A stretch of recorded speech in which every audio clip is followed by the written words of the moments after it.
Muslim. Dalam kitab Arba'in diletakkan dalam hadis yang kedua. Itu hadis yang berbunyi. Kata Sayyidina Umar, ketika mana kami sedang duduk dengan Nabi SAW, datang kepada kami seorang lelaki yang putih bersih bajunya, hitam pekat rambutnya. Baju dia putih bersih. Kita tak ada pakai baju macam saya ni. Saya tadi buat aktivitas kat luar. Ni pakai baju gini lah. Jadi bajunya putih bersih. Dan juga rambutnya hitam pekat. Baju putih bersih ni itu tanda, itu adab dalam adab belajar. Sebab itulah kebanyakan madrasah-madrasah, tahfiz-tahfiz, bila pelajar diwajibkan jubah putih. Kerana itu diambil daripada sunnah Nabi. Itu orang datang bertanya tu pakai baju putih. Rambut hitam pekat itu isyarat kepada belajar waktu muda. Jadi waktu pengajian yang boleh menghasilkan ilmu banyak waktu muda. Bukan tua tak boleh belajar. Orang tua boleh belajar tetapi ilmu yang paling banyak didapati ketika mana muda. Waktu tua kalau kita belajar dia lebih kepada pemahaman. Waktu muda kalau kita belajar kita mampu untuk menghafal. Jadi waktu terbaik untuk kita belajar waktu dalam usia muda.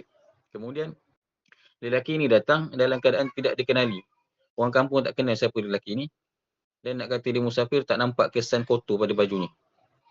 Dia kata Sayyidina Umar lah, nak kata dia tu orang kampung, kami tak pernah nampak muka. Nak kata dia tu orang luar, kami tak nampak kesan kotor pada baju dia. Dia datang duduk dekat dengan Nabi, sehinggalah lututnya itu bertemu dengan lutut Nabi. Fa'asnada, dia menyandarkan lututnya pada lutut Nabi. Dan meletakkan tangannya di atas paha Nabi. Lalu dia berkata, Ya Muhammad. Atau dia kata, Fa'akhbirni. Khabarkan pada saya tentang Islam. Nabi pun cerita tentang rukun Islam. Kemudian khabarkan saya tentang rukun iman. Nabi pun cerita tentang rukun iman. Yang peliknya, bila ditanya, dia benarkan jawapan Nabi. Nabi ditanya pada Nabi, kemudian dia kata, Sadaqta, ya benar. Maka, kata Sayyidina Umar yang riwayatkan hadis ni, kami pelik, kami hairan. Dia yang tanya soalan, kemudian dia yang betulkan jawapan tu. Sepatutnya orang yang tanya tak tahu. Tapi dia tanya seolah-olah dia tahu jawapan. Bila Nabi jawab, dia betulkan jawapan Nabi. Macam kita lah kalau kita ada soalan yang tanya pada guru kita, pensyarah kita, lecturer kita. Tanya. Lepas tu bila pensyarah tu jawab, kita kata betul jawapan cikgu, betul jawapan doktor contohnya. Jadi benda tu macam kau ni nak tanya ke nak test aku macam tu. Jadi bila Nabi jawab, maka jawapan tu dibenarkan oleh orang yang bertanya tadi. Sampai dia tanya tentang rukun ihsan, Nabi berkata, ihsan tu adalah engkau menyembah Allah seolah-olah engkau melihat Allah. Jika tidak kau rasakan engkau melihat Allah, maka rasakan Allah Ta'ala melihat kamu. Bila tanya tentang kiamat, Nabi kata orang yang bertanya lagi tahu daripada yang ditanya. Sebab tadi bila Nabi jawab, dia kata betul. Jadi sepatutnya kiamat dia tahulah bila hari nak kiamat. Tapi rupanya yang bertanya pun tak tahu bila nak kiamat. Kita tanya pula tentang alamat kiamat. Nabi pun terangkan tentang dua alamat. Yang pertama, ibu-ibu akan melahirkan tuan-tuannya. Dia kata makna hadis ni akan banyaknya anak derhaka. Yang kedua, orang-orang kampung, orang-orang susah, orang-orang yang dulu tidak berpakaian, tidak berkaki ayam, kemudian mereka ini berlumba-lumba untuk meninggikan bangunan. Kemudian lelaki bertanya tu dia bangun dan dia keluar. Kemudian Nabi tanya pada Sayyidina Umar, wahai Umar, tahu tak siapa yang datang tanya tadi? Kata Sayyidina Umar, Allah dan Rasulnya sahaja yang tahu. Sayyidina Umar dia tak reka jawapan. Tak tahu, dia kata tak tahu. Allahu Rasulu a'lam. Itu punya adab jangan belajar. Bila tak tahu, kita jawab Allahu a'lam. Kemudian kata Nabi, itulah Jibril yang datangkan kepada kamu, mengajarkan urusan agama kamu. Yu'allimukum dinakum. Dia ambil daripada yu'allimukum dinakum ni bermakna wajib belajar tentang urusan agama. Apa dia urusan agama tadi? Iman, Islam, ihsan. Ini wajib. Dan iman, Islam dan juga ihsan. Jadi hari ini kita masuk pada rukun Islam. Yang mana ia adalah kewajipan bagi setiap orang Islam untuk tahu. Bukan tahu tu dengan hafal. Tapi tahu tu dengan menghayati dan mengamalkan. Kalau tahu hafal, semua orang hafal.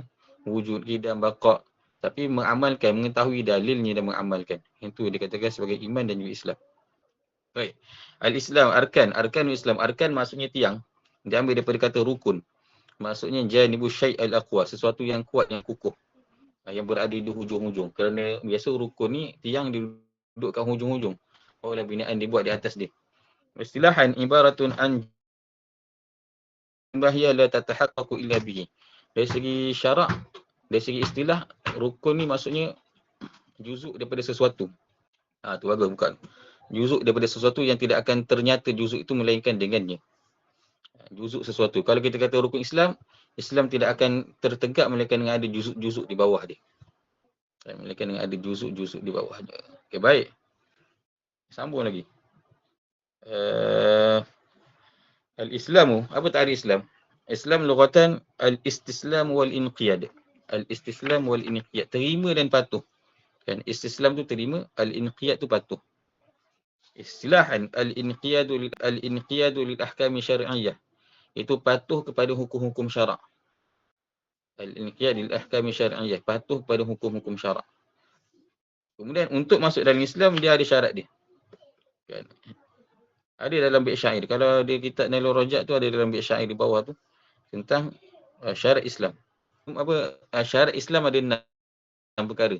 Yang pertama, syarat Islam bukan yang rukun Islam, syarat untuk masuk Islam ada 6. Yang pertama, syarat dia berakal. Orang tu dikira berakal baru orang Islam. Kalau dia gila, ya dia Islam. Tapi tak dipertanggungjawabkan dengan hukum. Kalau dia gila, sebelum tu dia Islam, dia bukan Islam, cuma tak dipertanggungjawabkan dengan hukum. Maksudnya tak diberatkan dengan sembahyang, solat apa semua tak diberatkan. Sebab dia tak cukup. Syarat yang kedua adalah baligh. Yang kedua adalah baligh. Dia kena baligh. Kalau dia belum baligh, walaupun dia Islam tapi dia tidak dipertanggungjawabkan sebab dia tak kira mukallaf. Maka seorang tu dikira mukallaf kalau dia cukup syarat akal dan juga baligh. Sebelum dia baligh dia tidak mukallaf.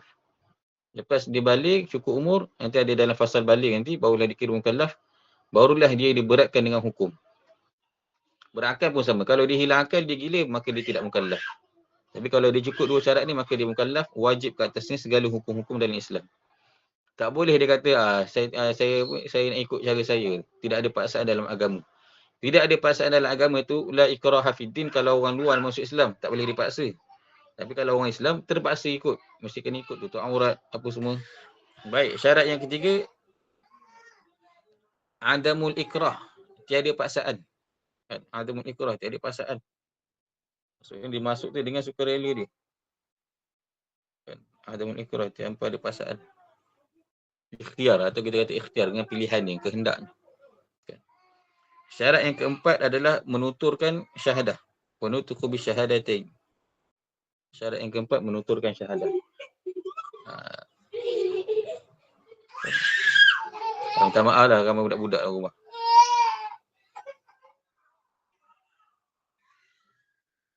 Menuturkan syahadah, 2 kalimah syahadah.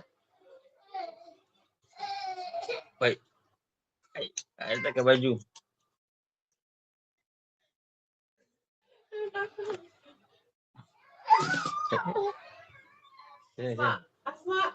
Sejarah ada gangguan ni.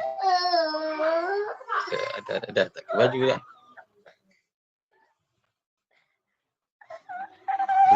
Jangan masuk. So ambil ni. Kenapa tak pakai baju? Boleh interfere ni.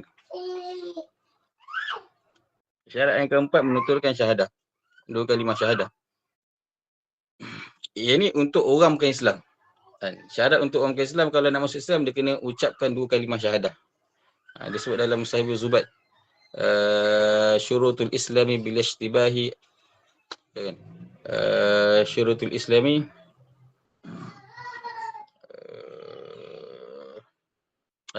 wa nutuku bi syahadataini atubira li sihatil imani mimman qadara. Menuturkan kalimah syahadah tu diperkirakan wajib untuk mengesahkan bagi keimanan. Jadi syarat tutur kalimah syahadah ni syarat untuk orang bukan Islam. Kemudian tambahan syarat untuk kalimah syahadah ni, syarat yang kelima iaitu berturut-turut, wal wilah. Berturut-turut. Maksud berturut-turut ni mestilah dia ucapkan sekaligus. Dia tak boleh pisah-pisah. Dia kena asyhadu an la ilaha illallah wa asyhadu anna Muhammadar Rasulullah. Dia tak boleh ucapkan asyhadu an la ilaha illallah kemudian dia berhenti lama lepas setengah jam baru sambung asyhadu anna Muhammadar Rasulullah. Tak boleh.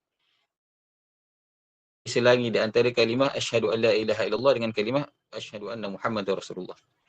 Dan syarat yang keenam juga syarat syahadah itu tertib. Mesti ucapkan la ilaha illallah dulu baru Muhammadar Rasulullah. Asyhadu an la ilaha illallah wa asyhadu anna Muhammadar Rasulullah. Dan itu kena ikut tertib. Ini yang 3 syarat akhir ini untuk syarat syahadah. Dan yang 1, 2, 3 tu untuk syarat orang Islam dan juga bukan Islam. Untuk orang Islam dan juga bukan Islam. Adapun yang 3 syarat akhir tu untuk orang yang kalau nak masuk Islam. Yang 3 syarat akhir bawah. Jadi kalau kita cukup syarat tu, maka kita dikira sebagai Islam. Kan?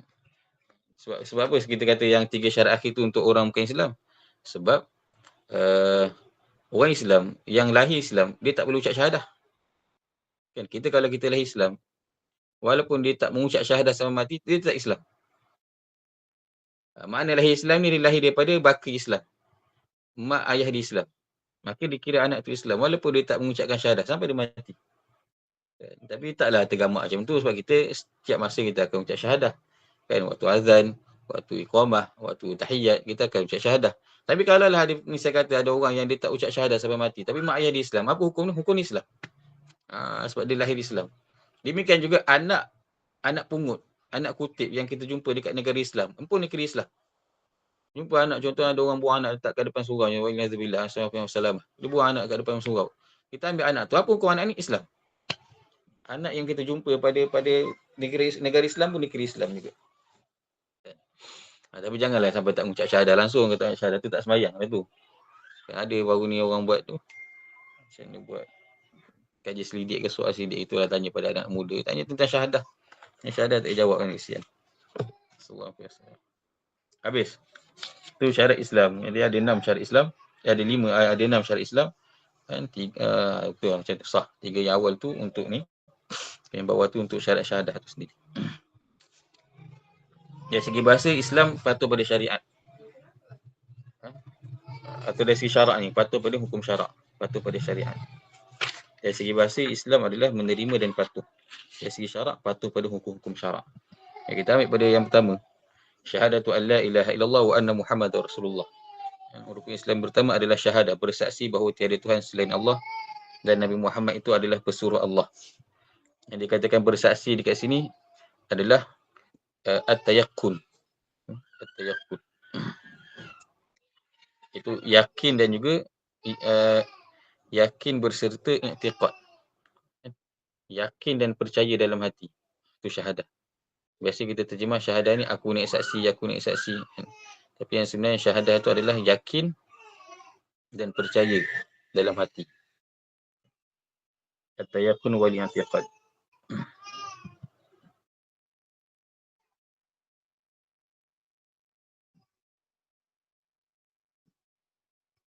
Jadi syahadah tu bukan hanya setakat syahadah cakap pada lidah. Ataupun asal mana syahadah tu maksudnya bersaksi dengan mata. Tapi syahadah dekat sini adalah dengan makna keyakinan dalam hati tu. Keyakinan dalam hati itu baru dikatakan syahadah. Sebab kita memanglah kita percaya Allah Ta'ala dengan apa? Dengan hati. Ini kita tidak nampak dengan mata kasar.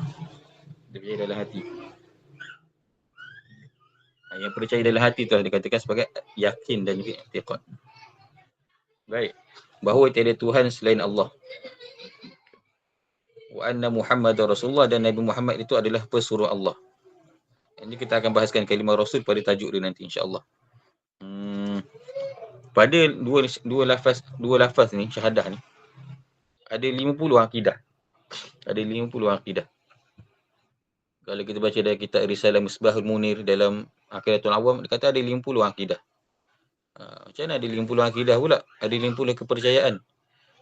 50 akidah tu 20 sifat wajib bagi Allah Ta'ala. Pada kalimah asyhadu an la ilaha illallah tu ada 41 akidah. 20 sifat wajib. 20 sifat mustahil dan 1 sifat harus. Jadi pada lafaz asyhadu an la ilaha illallah ada 41 akidah. Pada lafaz asyhadu anna Muhammadar Rasulullah, pada lafaz Muhammad Rasulullah ada 9 akidah.